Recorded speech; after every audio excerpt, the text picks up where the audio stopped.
जी अक्षांश जी, क्या माने कि किसानों ने ये मान लिया है कि ये ट्रेड डील जो साइन हो रही है ये किसानों के अगेंस्ट ही है? देखिए, इस चीज को सरकार हमेशा से ऐसा असंवेदनशील कार्य मैं आज तक ये समझ नहीं पाया कि वो कौन लोग हैं जो सरकार और सरकार के लोगों को भ्रमित करने का काम करते हैं और मूल विषय पे बात नहीं करते। अच्छा, ये बताइए, ये जो विषय है ये विषय किसका है? किसानों का है। विषय है इसके कोविड के पहले, जब तक ये कृषि कानून नहीं आए थे, हर चीजों के लिए प्री बजट सेशन होता था, आपको भी अच्छे से पता है जी। लेकिन क्या सरकार या कुछ अधिकारी मिल करके या कुछ मुट्ठी भर लोग मिल करके कमरे में बैठ करके एक नीति बना लेते हैं और उसके जो महत्वपूर्ण लोग हैं, मैं कह रहा हूं कि किसान नेताओं को मत बुलाओ, आपको ऐसा फील हो रहा है, लेकिन जमीन के उन लोगों को बुला लिया जाए जो लोग किसानी कर रहे हैं। तुमको ये भरोसा है कि किसान नेता किसी तरीके से असंवेदनशील हो जाएंगे? उन क्षेत्रों के एक्सपर्ट लोगों को पूर्व में जब प्री बजट सेशन होते थे, उन प्री बजट सेशन में उस क्षेत्र के जो तकनीकी लोग उनको बुलाया जाता था। अच्छा। कुछ किसानों को बुलाया जाता था, किसान नेताओं को बुलाया जाता था, विशेषज्ञों को बुलाया जाता था। अब कुछ मुट्ठी भर लोग बैठ करके और रही बात, अभी आपने कहा कि आप लोगों को ऐसा लग रहा है कि क्या सरकार आपके साथ गड़बड़ कर देगी या ऐसा नीति ले आएगी, ऐसा करेगी। ऐसा मैं नहीं कह रहा हूँ।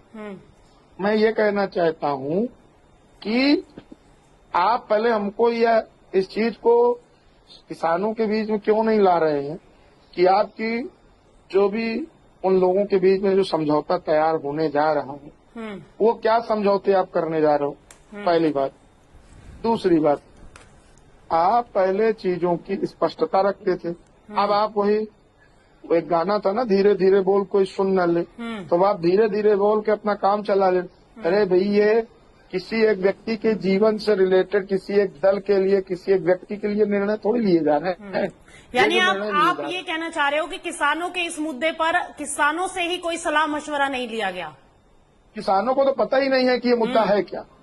इस बारे में वो तो किसान संगठन, चूंकि किसानों के जब भी भारत सरकार के द्वारा कोई ऐसा मुद्दा लाया जाता है जिस मुद्दे में ऐसा कुछ होता है कि एन केन प्रकारेण, जब ये किसानों को ये समझ में आने नहीं लगता है कि ये सरकार के द्वारा फिर कोई नई छलने की स्कीम लाई जा रही है, तो तत्काल प्रभाव से इस चीज को हम लोग समझ लेने का काम करते हैं कि भाई क्या इनकी नई स्कीम चल रही।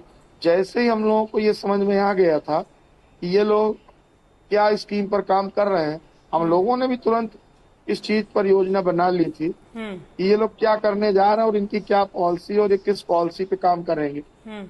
तो हम लोगों को ये पता था और हम लोगों के जो कुछ हमारे भी सहयोगी जो देश के किसान ही हैं और भारत सरकार में अपनी सेवाएं दे रहे हैं, कृषि कल्याण मंत्रालय में और पीएमओ में बैठे लोग, वो हम लोगों को समय समय में बताते रहे कि अब ये होने जा रहा है, वो होने जा रहा है, वो होने जा रहा है। अब वो होने जा रहा है तो कोई भी ऐसी चीजें जो असंवेदनशील, जो किसानों के परिवारों को प्रभावित करने वाले अव्यय हैं, उनको तो इस डील पर हम लोग साइन होने नहीं देंगे। अच्छा। क्योंकि इस डील को साइन होना सीधे किसानों के जीवन को प्रभावित करने जैसा है। और सरकार अगर ये शक्ति प्रदर्शन करना चाहती है कि हमारे द्वारा ये जो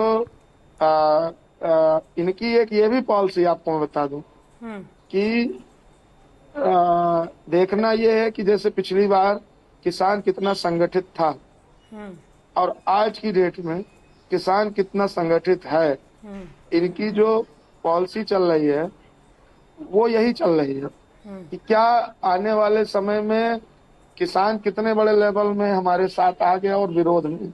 तो ये चीजें नहीं चल रही। हम आपको बता दें कि हम लोग अपने अपने बिंदुओं पर अलग हो सकते हैं, हमारे अपने अपने विचार विजन अलग हो सकते हैं, लेकिन जब जब किसानों के और किसान कल्याण परिवार के लिए जब भी हम लोगों को जिन बिंदुओं पर एक होने की आवश्यकता होगी और जब हम लोगों को ये महसूस होगा कि हम लोगों के कितने भी ग्रुप हो, कितनी भी अलग विचारधारा हो, लेकिन जैसे ही किसान हितों पर बात आती है, हम ठीक सब है। लोग मिल करके बॉबी जी, तुरंत